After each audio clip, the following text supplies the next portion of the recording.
O atual presidente da Assembleia Legislativa está convencido de que o triunfo de seu movimento acontecerá mais cedo ou mais tarde e insiste que sua causa conta com o apoio da maioria do povo venezuelano. Juan Guaidó: o que vamos fazer é insistir. A maioria se manifestou inicialmente em 2015 e nos levou a ganhar o parlamento. Reivindicamos um referendo revogatório e pedimos uma eleição realmente livre. Em 2018, o regime obstruiu essa possibilidade e fraudou o processo eleitoral, por isso hoje não reconhecemos o resultado, e o mundo todo não reconhece. Em 2019, estamos com uma estratégia muito clara para acabar com a usurpação. Porque hoje Maduro é um ditador em Miraflores.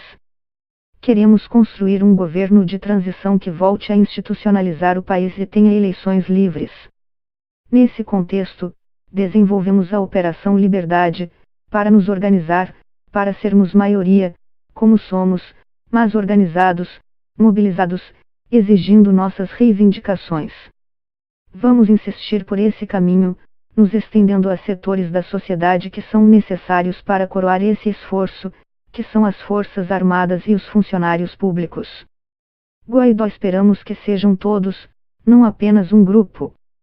Não estamos buscando segmentar ou dividir as Forças Armadas, pelo contrário, queremos uni-las em torno da nossa Constituição, essa é a primeira coisa. Não foram só os militares de terça-feira, 30 de abril, nobres, leais, honrados, no âmbito da Constituição, mas também, por exemplo, os de Cúcuta, que são milhares e há 2 meses se pronunciaram abertamente, os sargentos de Cotiza também. Portanto, há milhares de militares que estão abertamente ao lado da Constituição. Isso sem contar com todas as deserções que as Forças Armadas têm tido regularmente, as baixas que os militares solicitam formalmente porque já não aguentam mais a situação, não apenas dentro das Forças Armadas, mas também no país. O que nós esperamos? Não apenas Juan Guaidó como presidente interino e do parlamento da oposição, mas toda a Venezuela, que sejam todos, que deem o passo de uma vez, se coloquem ao lado da Constituição e possamos fazer uma transição pacífica na Venezuela.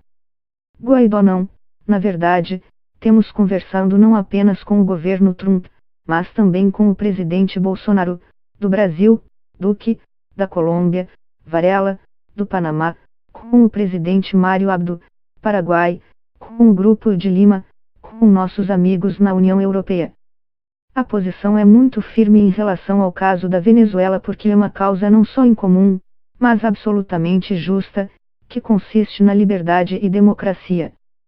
Tem sido decisiva, claro, a posição do presidente Trump neste momento, sem meio termo, simplesmente denunciando o que tem sido a emergência humanitária complexa mais grave na região, com 7 milhões de venezuelanos, cerca de 25% da população, em risco de morte, um dado reconhecido pelas Nações Unidas. Guaidó: essa pergunta é muito importante, porque hoje na Venezuela há um presidente interino e um parlamento nacional que está em busca de mudanças. A única intervenção que existe hoje na Venezuela é a dos cubanos, que fazem serviços de inteligência e contra-inteligência para nossas forças armadas, e a de aviões militares russos que pousam em solo venezuelano. Tem também a entrada da guerrilha colombiana do ELN, Exército da Libertação Nacional, de grupos irregulares, de terrorismo, paramilitares. Se trata de um elemento de soberania, sim. Agora, podemos usar no Parlamento Nacional a cooperação internacional a nível militar, para ajuda humanitária e nas áreas que determinarmos. Um antecedente é Simão Bolívar, que em 1819 autorizou 5.000 legionários britânicos a ajudar no processo de independência venezuelana. Estamos falando de cooperação. Há países como os EUA que estão discutindo gentilmente esta opção para ajudar, como o presidente Lenín Moreno, do Equador, que discutiu isso na Organização dos Estados Americanos, OEA.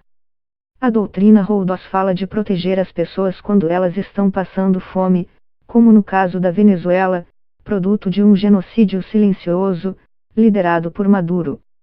Acredito que não apenas é responsável avaliar, dada a crise e tragédia que vive a Venezuela, mas para ter uma alternativa se o regime pretende continuar radicalizando um processo que nos conduziu a este desastre, radicalizando ainda mais a perseguição, os presos políticos, o ecocídio na Amazônia, no Arco Mineiro, onde extraem ouro indiscriminadamente e envenenam nossas águas, deixando a Amazônia em uma posição muito ruim. Tudo simplesmente para tentar manter o para-estado do regime, financiando paramilitares. Então, eu, responsavelmente, como presidente interino e do Parlamento Nacional, avaliarei todas as opções, se necessário. Guaidó: não quero mais ver uma criança morrer de fome, não quero mais ver uma criança assassinada cruelmente por protestar por seus direitos, não quero mais ver uma mãe que vê seu filho atravessando a fronteira, não quero mais ver venezuelanos sofrendo em outras fronteiras porque roubaram suas oportunidades aqui, não quero mais ver uma cidade sem luz, sem água ou educação. O que eu quero ver é liberdade, democracia, dirigir nosso esforço para alcançar isso. E se isso implica ter que pedir cooperação internacional, vamos avaliar responsavelmente. Neste contexto, tentamos abrir um canal de diálogo com muitas autoridades, de todos os níveis, civis e militares. O governo Trump tem sido um forte aliado, então eu não acho que tenha sido um erro mencionar essas possíveis conversas. Guaidó: estamos construindo poder, um processo que custou muito sacrifício de muita gente. É claro que nunca gostaríamos de ter chegado a este ponto, mas nos coube assumir isso com responsabilidade e vamos insistir no caminho do que é justo, para exercer nossos direitos e poderes. O protesto cívico e pacífico é sempre um mecanismo de reivindicação, é sempre um mecanismo para nos expressarmos e vamos continuar a usá-lo. Sabemos que estamos enfrentando uma ditadura, que tem sido muito dura, e gostaríamos de ver não só neste fim de semana, como também hoje, a transição na Venezuela. Guaidó: você está entrevistando o presidente interino da Venezuela, de acordo com a nossa Constituição. Acho que é importante dizer isso. Agora, independentemente do que faltou, se trata de falar sobre o que vamos alcançar. No sábado, houve um grande triunfo, fomos aos quartéis falar diretamente com os militares. E já não são apenas negociações, são cidadãos falando diretamente com os militares, e não houve repressão, a maioria deles recebeu a informação em viva voz do que queríamos dizer a eles. Talvez fosse isso que estava faltando. Guaidó: o único que realmente se prejudica é o Maduro. Está perdendo repetidamente, está cada vez mais fraco, cada vez mais sozinho, não tem apoio internacional. Pelo contrário, nós ganhamos reconhecimento, apoio e opções de futuro. Guaidó: o objetivo é unir e agregar cada vez mais. Não apenas Leopoldo, que felizmente pôde ser libertado por quem mantinha sua custódia, mas também muitos deputados, líderes civis que estavam lá. Guaidó: acho que falta cada vez menos. Maduro hoje não governa, não é capaz de oferecer luz, nem de fomentar investimentos privados, tampouco de dar comida ao nosso povo, aos mais vulneráveis, muito menos medicamentos, quando reconhece a emergência humanitária complexa que criou. O que mais vai nos custar? O que mais vai sacrificar? Esperamos que não demore muito mais, porque já sacrificamos muito como sociedade, mas estamos firmes e dispostos a avançar até conseguirmos isso. Esperamos que no curto prazo consigamos uma transição pacífica para a democracia. Guaidó: não, pelo contrário, continuamos dando visibilidade não só à crise que era óbvia para a ONU e para o mundo, mas também deixando claramente visível que as forças armadas já não apoiam Maduro.